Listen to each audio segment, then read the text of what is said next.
Hello students, मैं Sandeep Singh welcome करता हूं आपका आपके ही चैनल मैग्नेट ब्रेन्स हिंदी में, जहां पर मिलता है आपको complete school education free of cost. तो जैसा कि हम मिला करते हैं हमारे फिजिक्स सब्जेक्ट के साथ, एंड अभी हम डिस्कस कर रहे हैं एक एसोसिएशन को जहां पर हम 30 मिनट के अंदर 10 क्वेश्चन कवर करते हैं, और ये 10 वो इंपॉर्टेंट क्वेश्चंस है जो प्रिडिक्टेबल है आपके बोर्ड्स में आने के लिए। तो बिल्कुल स्किप मत कीजिएगा, फटाफट से कंप्लीट करते हैं हम 30 मिनट्स में हमारे 10 क्वेश्चंस को, क्योंकि भाई हम बिल्कुल नहीं चाहते कि आपका बोर्ड के समय पे किसी भी तरीके का टाइम लॉस हो। तो इसलिए लेकर के आऊं मैं चैप्टर मानव नेत्र तथा रंग बिरंगे संसार का एक क्विक रिवीजन टाइप से लेकर के एक क्विक कह सकता हूं इंपॉर्टेंट क्वेश्चन की सीरीज। तो फटाफट से शुरू करता हूं बिना टाइम पास किए। चलिए भाई, तो यहां पर सबसे पहला क्वेश्चन हमारे पास है, क्या आंख की समंजन क्षमता से क्या तात्पर्य। ये बहुत इंपॉर्टेंट क्वेश्चन है और बहुत बार पूछा गया, और लगभग इस बार के लिए भी तय मानिए आपके पेपर में दिख रहा है। आंख की समंजन क्षमता, एक्मोडेशन ऑफ आई से क्या मतलब है भाई, समंजन क्षमता से आप क्या समझते हैं। तो आंख की जो समंजन क्षमता है, इसका तात्पर्य सीधे सीधे है कि आंख जो है पास रखी हो वस्तु या दूर रखी हो वस्तु, दोनों के लिए अपने आप अपनी आंखों को फोकसित कर लेता है। कैसे, तो देखिए, अगर आंख की हम बात करें, दूर रखी होगी वस्तु, है ना, तो दूर रखी होगी वस्तु तो क्या होगा भाई, जो नेत्र की जो लेंस है, पक्षमाभी पेशियां कुछ इस तरीके से इसको खींचती हैं, इसमें खिंचाव पैदा करती हैं कि भैया इससे जो यहां पर रेटिना पर बननी है इमेज, वो इजीली रेटिना पर इमेज बन जाए। कब भाई, जब ये लाइट बीम कहां से आ रही होगी, दूर से। वहीं पर अगर मैं इसी की बात करूं तो ये ऐसा पक्षमाभी पेशियां जो सिलरी मसल्स है वो इस तरीके से लेंस को मोटा कर देती हैं। कब भाई, जब प्रकाश कहां से आनी हो, प्रकाश किरण आनी हो पास से। ये कब की स्थिति है, जब वस्तु दूर हो। वस्तु कहां रखा गया हो, दूर रखा गया। ये कब की स्थिति है, जब वस्तु पास हो, वस्तु निकट हो। वस्तु निकट होगा तो प्रकाश ज्यादा तीव्र से आएगा, तीव्र प्रकाश आएगा तो उसको मोटे लेंस से गुजरना होगा ताकि वो इजीली कन्वर्ज हो सके। अगर दूर से आ रही है लाइट बीम तो वैसे ही वो कमजोर हो चुकी है, तो ये लेंस को क्या कर देता है, पतला कर देता है ताकि वो इजीली जाकर के रेटिना पर इमेज को फॉर्म कर सके। मतलब हमारी आंखें पास रखे ऑब्जेक्ट और दूर रखे ऑब्जेक्ट के लिए क्या करती है भाई, अपने आप एडजस्ट कर लेती है अपना फोकस। क्योंकि देखिए, इससे इसके बीच की जो दूरी है वो फिक्स है। ये जो दूरी है अभिनेत्र लेंस और रेटिना के बीच की दूरी चेंज नहीं होती। जैसा आपने कैमरे में देखा होगा ना कि जैसे ही है ना जूम करते हैं कैमरे में से ऐसा लेंस बाहर निकलता है, और अगर इन करते हैं तो भैया मतलब जूम आउट करते हैं तो वो अंदर आ जाता है। हमारी आंखें ऐसे आगे बाहर थोड़ी आती है, तो मतलब हमारी आंखें फोकसित तो करती होंगी अपने आप को, तो वो इस प्रकार से फोकसित करते हैं। मतलब आंखों का पास रखे वस्तु तथा दूर रखे वस्तु के लिए अपने फोकस को एडजस्ट करना ही आंखों का समंजन क्षमता कहलाता है। दोनों डायग्राम बनाएंगे and picture over. Now question number 2, स्पष्ट दर्शन की न्यूनतम दूरी से क्या तात्पर्य, सामान्यतः कितनी होती है। देखिए भैया, स्पष्ट दर्शन की न्यूनतम दूरी हम एलडीडीवी की बात करते हैं भाई, least distance of distinct vision. स्वस्थ आंख के लिए 25 सेंटीमीटर वह न्यूनतम दूरी है। कितनी भैया, 25 सेंटीमीटर वह न्यूनतम दूरी है जहां पर व्यक्ति को साफ साफ दिखलाई देता है। किसके लिए, स्वस्थ नेत्र के लिए। मतलब ये इसको अगर एक तरीके से कहूं तो इसी को निकट बिंदु भी कहते हैं। क्या कहते हैं भैया, आंख का निकट बिंदु। आंख का निकट बिंदु मतलब निकट में 25 सेंटीमीटर पर हमको साफ सुथरी दिखाई पड़ती है। तो स्पष्ट दर्शन की न्यूनतम दूरी से तात्पर्य है कि वह दूरी जहां पर क्या है भैया, वह दूरी, वह निकटतम दूरी, ऐसा कह देता हूं, वह निकटतम दूरी जहां पर रखी वस्तु का साफ साफ प्रतिबिंब, साफ साफ जहां पर रखी वस्तु को साफ साफ देखा जा सकता है। खत्म कीजिए। तथा स्वस्थ नेत्र के लिए 25 सेंटीमीटर होती है। यह दूरी स्वस्थ नेत्र के लिए कितनी है, 25 सेंटीमीटर, मात्र 25 centimetre. Over to question number 3 भाई। थर्ड क्वेश्चन कह रहे हैं, निकट दृष्टि दोष से पीड़ित एक व्यक्ति अधिकतम 10 मीटर की दूरी देख सकता है ना। वो निकट दृष्टि दोष से पीड़ित है, मतलब नजदीक की वस्तु देख पा रहा है, दूर की नहीं देख पा रहा है। ठीक है, निकट की देख पा रहा है, दूर की नहीं देख पा रहा है, मतलब 10 सेंटीमीटर अधिकतम दूरी तक देख सकता है। इस दोष के निवारण हेतु किस फोकस दूरी व क्षमता का लेंस प्रयोग करना होगा, गणना कीजिए। तो भाई एक बात समझिए, ये निकट दृष्टि दोष से पीड़ित है ना। तो यहां पर जो गिवन है इस दोष से निवारण, तो किस फोकस दूरी और क्षमता के लेंस का प्रयोग करें? तो लेंस सबसे पहले तो देखिए, अगर पहले ही कट गई है मतलब उसको अवतल लगेगा। कौन सा लेंस लगेगा भैया? इसको अवतल लेंस, यानी उपयुक्त लेंस कौन सी होगी? अवतल लेंस। ठीक है, अब इसमें हमको क्या निकालना है भाई? तो अभी हमको निकालना है कि भाई इसको कहां दिखाई दे, मतलब कहां नजदीक की जो बिंदु है वो क्या है, दूर की बिंदु क्या है, गिवन है, और हम इसके अकॉर्डिंगली फोकस निकाल लेते हैं। तो यहां पर u की वैल्यू कितनी होगी? u भैया तो वो अनंत तक की देख सकता है, अनंत तक की साफ सुथरी दिखनी चाहिए उसको। तो u हो गया नेगेटिव ऑफ, है ना, नेगेटिव लिखे ना लिखे वो तो वैसे भी इनफाइनाइट है। खैर v कितना है? प्रतिबिंब कहां बन रहा है उसका? तो उसका प्रतिबिंब बनने लगे भैया 10 मीटर पर। ठीक है, प्रतिबिंब कहां बन गया? 10 मीटर पर। अब क्या करना भैया, u और v आपको मिल गया, आपको निकालना है f की वैल्यू आपको कैलकुलेट करनी है। ठीक है, फोकस दूरी पूछा ना, कितनी फोकस दूरी और क्षमता निकालें? तो सीधी बात है, लेंस के सूत्र से,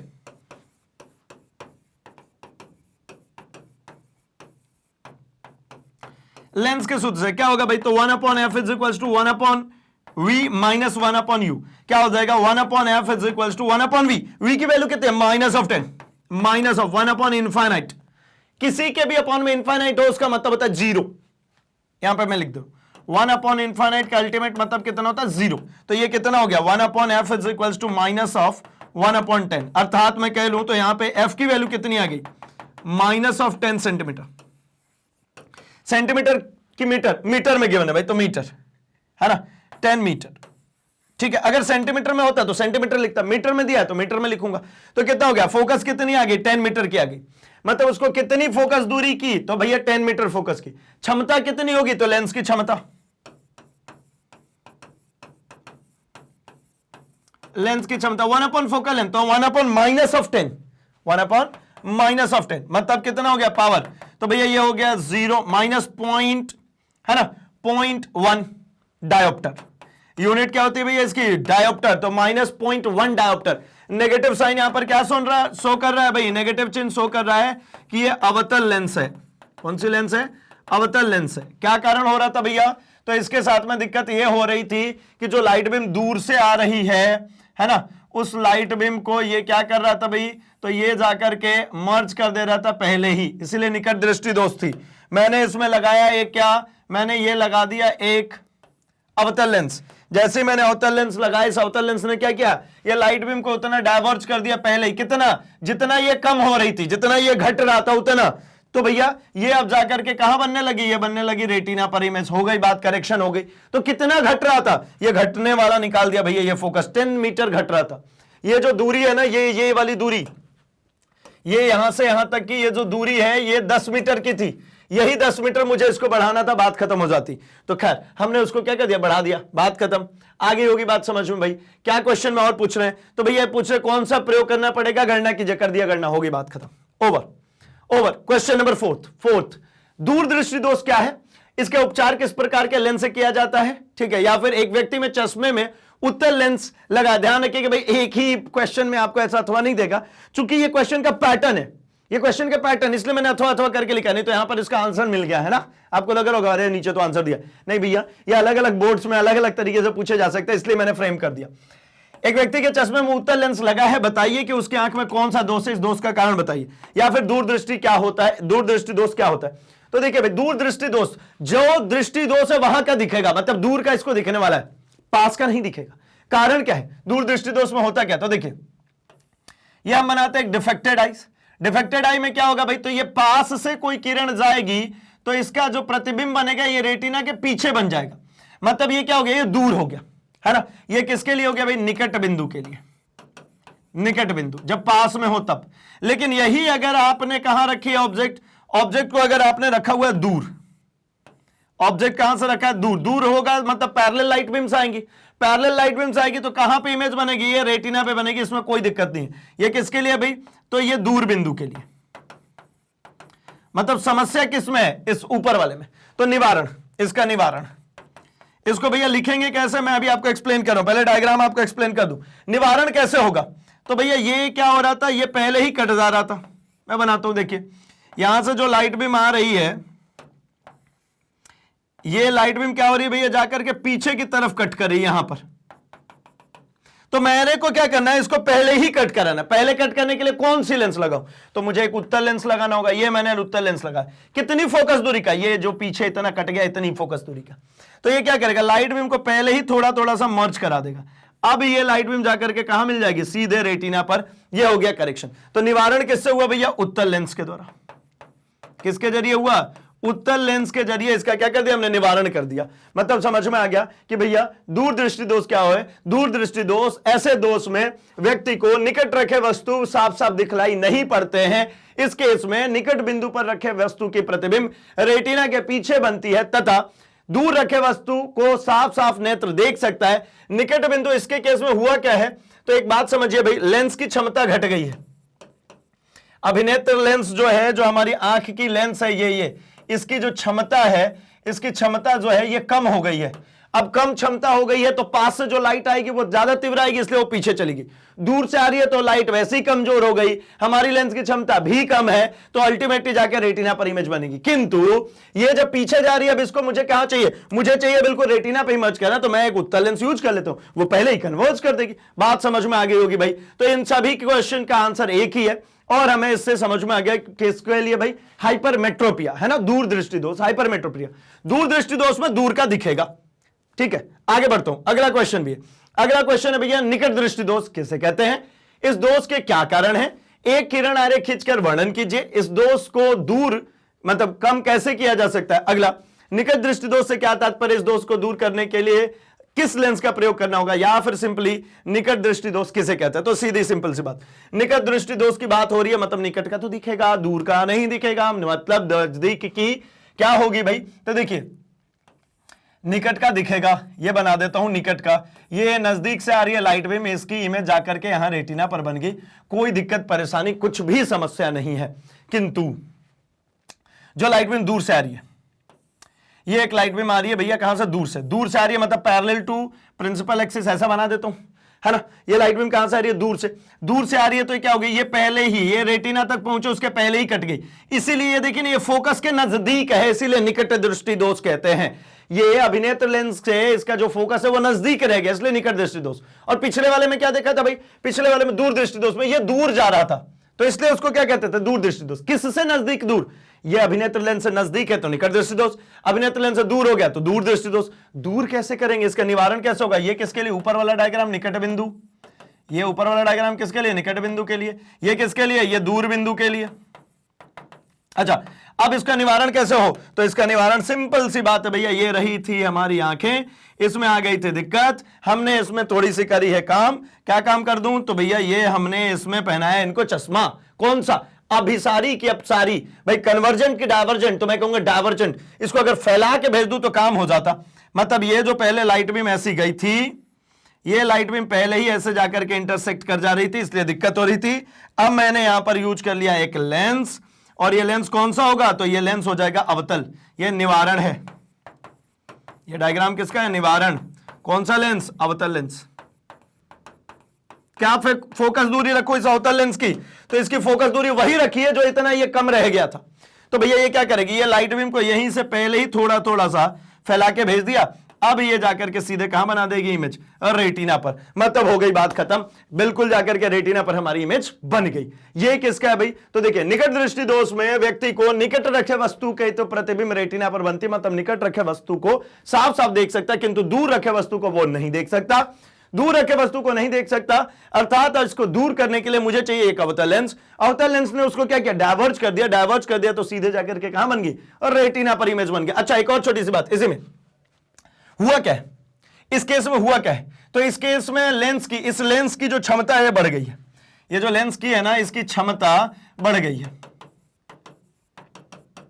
ठीक है, अभी जनरली केस में अगर मैं बात करूं, मुझे क्या दिक्कत है, मुझे यही दिक्कत है भाई, है ना, मुझे क्या है, मुझे निकट दृष्टि दोष है, मुझे दूर का जो है वो नहीं दिखता, है ना। क्यों भाई, तो अभी अर्ली एज है, अर्ली एज में क्या होती है, हमारी लेंस की क्षमता बढ़ जाती है, बढ़ गई तो दूर से आ रही है जो किरणें, उसको पहले ही वो कटवा देता है, पहले ही मर्ज करा देता है, पहले ही कन्वर्ज करा देता है ना, इसकी पावर बढ़ गई है, ठीक, चलिए यहां तक की बात समझ में आ गई भाई। क्या करेंगे, अवतल लेंस लगाएंगे और कवर अप हो जाएगा। तो इसका फोकस दूरी किस में आएगा, इसका फोकस दूरी हमेशा नेगेटिव में आएगा, ठीक है ना। और जब दूर दृष्टि दोष की बात करें तो उसकी फोकस दूरी हमेशा पॉजिटिव में आती, मतलब जो लेंस यूज करेंगे वो पॉजिटिव डायोप्टर होगा और इसमें नेगेटिव ऑफ डायोप्टर होगा। चलिए आगे बढ़ते हो क्वेश्चन नंबर 6 पे। क्वेश्चन नंबर 6 भाई, बिना टाइम पास के दूर दृष्टि दोष तथा निकट दृष्टि दोष में अंतर क्या है। तो सीधे सिंपली लिख लीजिए भैया, दूर दृष्टि दोष एक तरफ लिख दिया दूर दृष्टि दोष, और अगले तरफ क्या भैया, निकट दृष्टि दोष। अभी दोनों की हमने बात करी है ना। निकट दूर दृष्टि दोष में दूर का नहीं दिखता कि दूर का दिखता है, दूर का दिखता है, नजदीक का नहीं दिखता, नजदीक का इसमें क्या होगा, नहीं दिखता है। और जस्ट इसका उल्टा, इसमें क्या होगा भाई, तो निकट का दिखेगा, निकट का दिखता है, दूर का नहीं दिखता।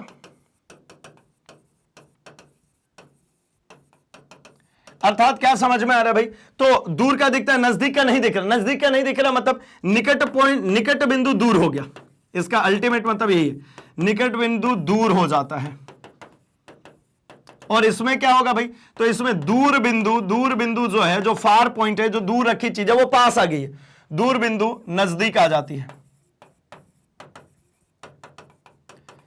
ठीक है, इसको कैसे करेक्ट कर सकते हैं, अगर दूर दृष्टि दोष है, दूर दृष्टि दोष है तो कैसे करेक्ट करेंगे, उत्तल लेंस के प्रयोग से इसका निवारण संभव है।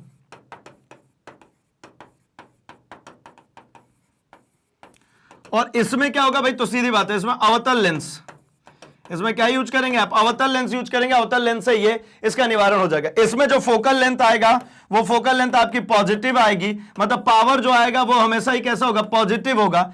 इसमें फोकल लेंथ आएगी वो नेगेटिव होगी, मतलब जो पावर आएगा वो हमेशा ही कैसा होगा, नेगेटिव होगा। तो आपको जितने पॉइंट्स लिखने लिख लीजिए भैया, हमने कितने कर दिए, 1 2 3 4 5 6 पॉइंट्स लिख दिए। जनरली 4 नंबर में आएगा, मैंने तो आपको 6 पॉइंट दे दीजिए और 6 के 6 पॉइंट याद भी हो गए। चलिए आगे बढ़ता हूं मैं अगले क्वेश्चन की तरफ, क्वेश्चन नंबर 7 की तरफ। चलिए भैया क्वेश्चन नंबर 7, प्रिज्म द्वारा श्वेत प्रकाश के वर्ण विक्षेपण को सचित्र समझाइए।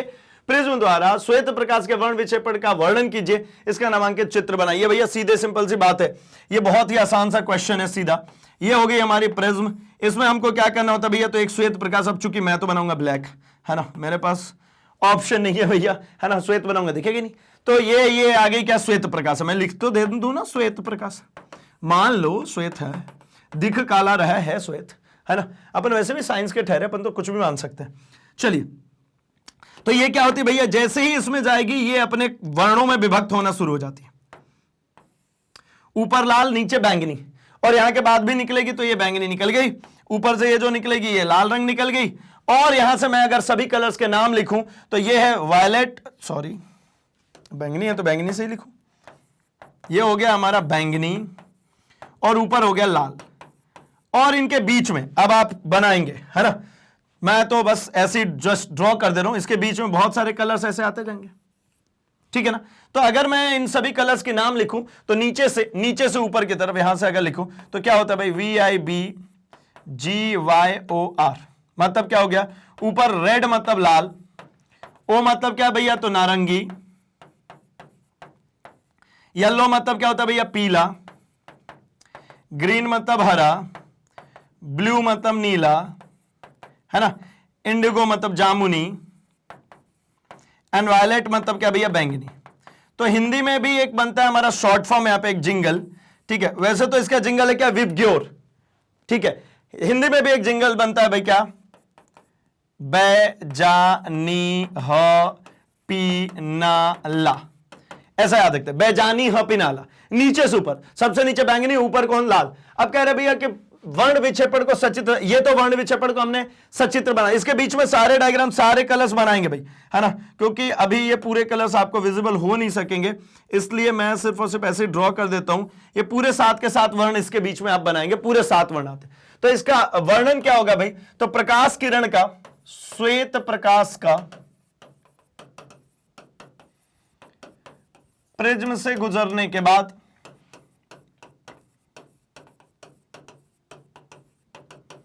अपने 7 मूल रंगों में, या रंगों ना लिख करके वर्णों लिख दीजिए, वर्ण मतलब कलर की बात हो रही है ना, वर्णों में विभक्त हो जाना ही वर्ण विक्षेपण कहलाता है।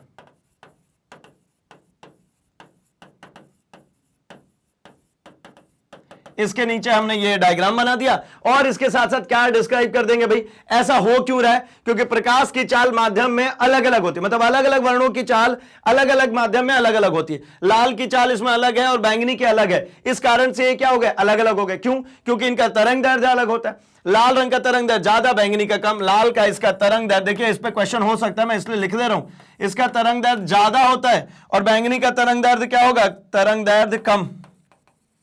इसका तरंग दैर्ध्य कम होता है, लाल का तरंग दैर्ध्य ज्यादा होता है। क्लियर होगी बात? ये कम डिस्पर्स होती है, कम फैलती है लाल रंग, बैंगनी रंग ज्यादा फैल जाता है। ठीक, चलिए बढ़ता हूं मैं क्वेश्चन नंबर 8वें पे। क्वेश्चन नंबर 8 क्या कह रहे भाई, वायुमंडल में अपवर्तन किस प्रकार होता है ना, एटमॉस्फेयर में वायुमंडल में अपवर्तन किस प्रकार होता है और तारे टिमटिमाते हैं जबकि ग्रह नहीं, ऐसा क्यों? तो देखिए वायुमंडल में अपवर्तन की अगर हम बात करते हैं तो देखिए ना, सीधे सिंपली हमारी पृथ्वी अगर यहां पर है,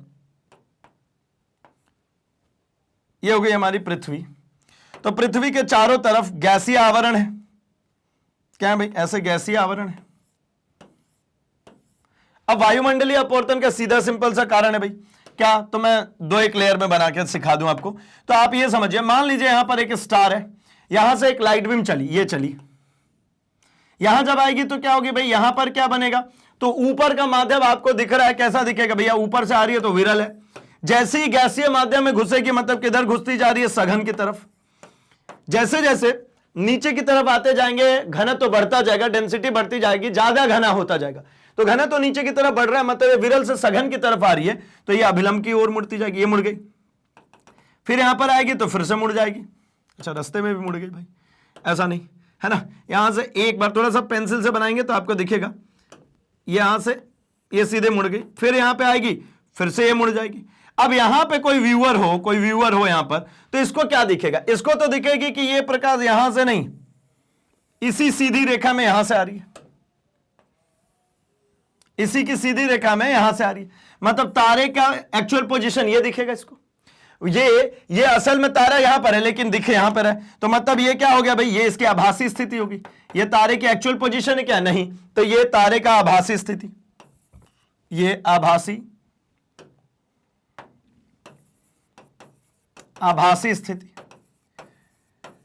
अब ये किसके कारण हो रहा है, ये इसको कहते हैं वायुमंडलीय अपवर्तन, मतलब वायुमंडल के, है ना, वायुमंडल में उपलब्ध गैसों के द्वारा प्रकाश किरणों को अपने मूल पाथ से हटा दिया जाता है, उनको मोड़ दिया जाता है, उनको क्या कर देते हैं भाई, तो उनको विक्षेपित कर देते हैं, जिसको कहते हैं प्रकाश का वायुमंडलीय अपवर्तन। वायुमंडल के कणों द्वारा प्रकाश को क्या कर दिया जाता है, अपवर्तित, इसी को वायुमंडलीय अपवर्तन कहते हैं। ग्रह नहीं टिमटिमाते जबकि तारे टिमटिमाते, तो तारों के टिमटिमाने का कारण क्या है, वायुमंडलीय अपवर्तन के कारण इन तारों की मुझे आभासी स्थिति दिखलाई देने लगती है और व्यूअर को लगता है कि ये यहां से नहीं यहां से आ रही।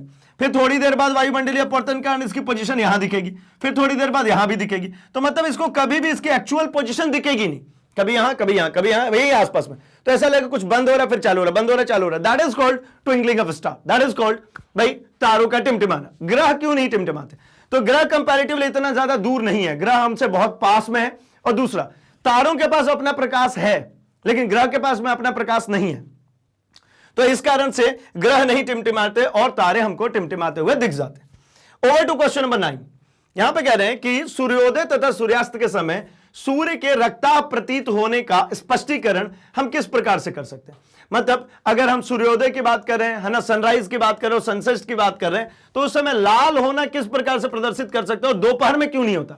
तो देखिए सूरज जब यहां पर मॉर्निंग का, ये हमारी पृथ्वी होगी, सूरज यहां पर है सुबह के टाइम पे और दोपहर के टाइम पे यहां पर है, तो इस संदर्भ में आप समझिए यहां पर वायुमंडल के एक मोटे परत को क्रॉस करके प्रकाश किरणों को आना होता है, तब वायुमंडल के जो बड़े प्रकाश, जो बड़े कण है, वायुमंडल के जो बड़े कण है वो लाल रंग को प्रकिरणित करते हैं। किसको, लाल रंग का प्रकीर्णन होता है सवेरे सवेरे, ठीक है।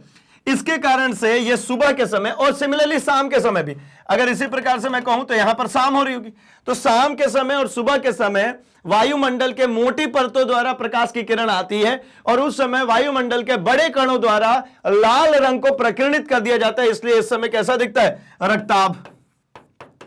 रक्ताभ का मतलब लाल रंग का दिखता है सूर्य। जबकि दोपहर के टाइम पे ये बिल्कुल हमारे क्षितिज के ऊपर होता है, मतलब हमारे सर के बिल्कुल ऊपर होता है और इस समय प्रकीर्णन नहीं हो पाता है ना, कम प्रकीर्णन होता है। क्या होता है? कम प्रकीर्णन।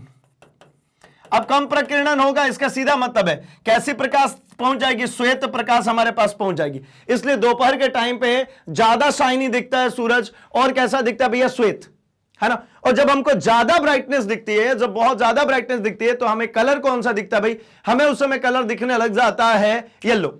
ज्यादा ब्राइटनेस हमें हमेशा ही येलो कलर का दिखता है। जैसे स्पार्किंग देखिए, है ना, वो वेल्डिंग वाले जो करते हैं वो येलोइश दिखने लगती है। सनलाइट में हमको येलोइश दिखती है क्योंकि ज्यादा ब्राइटनेस है। दोपहर के समय में बहुत मतलब क्षितिज के जस्ट ऊपर होता है। इस समय हमें प्रकाश किरणें जो चल करके आती हैं वो वायुमंडल द्वारा प्रकीर्णित नहीं हो पाती, उनकी इंटेंसिटी ज्यादा समझ में आती है इस समय क्योंकि कम दूरी चलनी है। तो ये अल्टीमेटली क्या करती है भैया? तो कम प्रकीर्णन के कारण ये श्वेत रंग की दिखती है। ठीक है ना। दोपहर के समय क्यों नहीं होती? क्योंकि वो प्रकीर्णित नहीं होती। बढ़ता हूं मैं अपने लास्ट क्वेश्चन, जी हां, इस सेशन के लास्ट क्वेश्चन के ऊपर। अगला 10th, स्वच्छ आकाश का रंग नीला क्यों होता है? स्वच्छ आकाश है जो हमारा, इसका रंग नीला क्यों है? क्यों नीले रंग के आकाश दिखता है? तो स्वच्छ आकाश का रंग नीला होने का कारण क्या है भाई? तो है वायुमंडल में वायुमंडलीय प्रकीर्णन। क्या है? वायुमंडलीय प्रकीर्णन। क्या होता है भाई? वायुमंडल में जो कण हैं, जो छोटे कण हैं, वायुमंडल के जो छोटे कण हैं, वो सूर्य के श्वेत प्रकाश को क्या कर देते हैं भाई? प्रकीर्णित कर देते हैं। कौन से कलर में? तो नीले रंग में।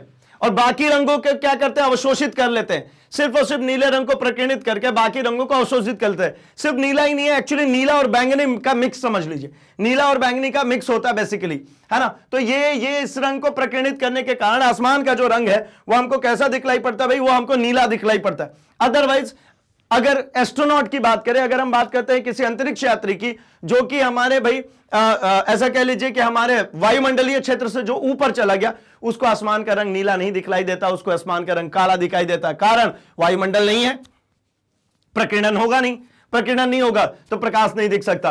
टिंडल इफेक्ट भैया, टिंडल इफेक्ट को थोड़ा सा समझ लीजिए, है ना। टिंडल इफेक्ट क्या कहती है कि प्रकाश पुंज को आप गमन करते हुए नहीं देख सकते हैं। अगर आपको देखना है तो क्या करना पड़ेगा? उसमें कुछ कोलाइडी विलियंस लेकर के, मतलब कुछ कण ले आइए, तो प्रकाश किरण उन कणों पर पड़ करके चमकने लगता है, तब हम उसका पाथ ट्रेस कर पाते हैं। जैसे डिस्को लाइट में धुआं क्यों छोड़ते हैं? तो धुआं एक सॉलिड पार्टिकल हुआ, उसमें जब प्रकाश किरण जाएगा तो धुएं के जो ठोस कण होंगे उसको क्या करेंगे? चमकाएंगे। ठोस कण जो होंगे वो प्रकीर्णित करेंगे। प्रकीर्णन होगी तो वो रास्ता दिखेगा कि भैया ये डिस्को लाइट, ये लाइट रेड कलर की, ये ब्लू कलर की जा रही है, अदरवाइज आपको नहीं दिख सकता। तो सिमिलरली जब वायुमंडल के बाहर चले गए, वहां पर एटमॉस्फेयर है नहीं, प्रकीर्णन होगा नहीं, तो प्रकाश को आप ट्रेस नहीं कर सकते। मतलब अंतरिक्ष यात्री को हमेशा ही अंतरिक्ष में सब कुछ डार्क ही दिखता है, उसको नहीं दिखता कि भैया दिन हुआ है, ये रात हुआ है। ठीक, चलिए बात समझ में आ गई होगी भाई। तो स्वच्छ आकाश का रंग नीला क्यों होता है ये भी क्लियर हो गया। तो यहां पर जो हमने टारगेट सेट किया था कि 30 मिनट में हम अपने क्वेश्चंस 10 इंपॉर्टेंट क्वेश्चन इस चैप्टर के निपटाएंगे, वो निपटा चुके हैं। तो इसी तरीके से मैग्नेट ब्रेन्स हिंदी मीडियम पे आप बने रहिए भाई, क्योंकि मैग्नेट ब्रेन्स अल्टीमेटली कमिटेड एक हाई क्वालिटी एजुकेशन प्रोवाइड करने के लिए, और सब कुछ फ्री ऑफ कॉस्ट। मतलब आप सीबीएसई इंग्लिश मीडियम से या फिर सीबीएसई हिंदी मीडियम से, आपका पूरा कोर्स कंटेंट यहां पर आता है फ्री ऑफ कॉस्ट। ये सब कुछ एनसीईआरटी बेस्ड है, मतलब आप किसी भी स्टेट बोर्ड से हैं तो भी आपको घबराने की जरूरत नहीं है सीबीएसई को देख करके। ये सब कुछ स्टेट बोर्ड्स के लिए भी है, and UP and Bihar board के लिए तो एक्सक्लूसिव प्लेलिस्ट मिल जाती है जहां पर आपके बोर्ड के अकॉर्डिंगली आपका पूरा कोर्स कंटेंट मिल जाता है भाई। आपके बोर्ड के accordingly previous year question paper, most important question paper, साथ ही साथ इस साल के प्रेडिक्टेबल क्वेश्चंस भी हम लेकर के आ रहे हैं। अगर आप एनटीएससी, ओलंपियाड, सीयूईटी या फिर स्पोकन इंग्लिश के लिए मैग्नेट ब्रेन्स के साथ कनेक्टेड है तो स्टे ट्यून्ड विद अस। हम ये सारे कोर्सेज लेकर के आते हैं फ्री ऑफ कॉस्ट। अगर आप चाहते हैं और इंप्रोवाइजेशन और इंप्रूवमेंट चाहते हैं तो आपके लिए मैग्नेट ब्रेन्स ने एक्सक्लूसिवली डिजाइन किए हैं बुक्स और ई बुक्स को। वीडियो के डिस्क्रिप्शन बॉक्स में जाइए, लिंक को फॉलो कीजिए एंड फटाफट से ऑर्डर कर लीजिए बुक्स एंड ई बुक्स को भी। जिस तरीके से आप हमारे YouTube चैनल पे हमसे कनेक्टेड है, वैसे ही हमसे कनेक्ट हो सकते हैं हमारे social media platform, that is Facebook, Instagram, Twitter, Telegram पर, जहां पर आपके कोई सजेशन, कोई सुझाव वो फटाफट हमारे तक पहुंचा दीजिए। अगर हमारी तरफ से कोई नई इंफॉर्मेशन आती है वो जल्दी आप तक पहुंचेगी, तो जल्दी से इस वीडियो को लाइक कर दीजिए, चैनल को सब्सक्राइब एंड इसे अपने दोस्तों में शेयर भी कर दीजिए भाई। उन्हें भी तो बताना है कि मैग्नेट ब्रेन्स हिंदी बिल्कुल कमिटेड है आपके लिए पूरे कोर्स कंटेंट के साथ में और सब कुछ फ्री ऑफ कॉस्ट। तो बने रहिए हमारे साथ, हम मिल रहे हैं अपने अगले चैप्टर के और 10 इंपॉर्टेंट क्वेश्चन के साथ 30 मिनट में उसको भी खत्म करेंगे। तब तक के लिए थैंक्स फॉर वॉचिंग।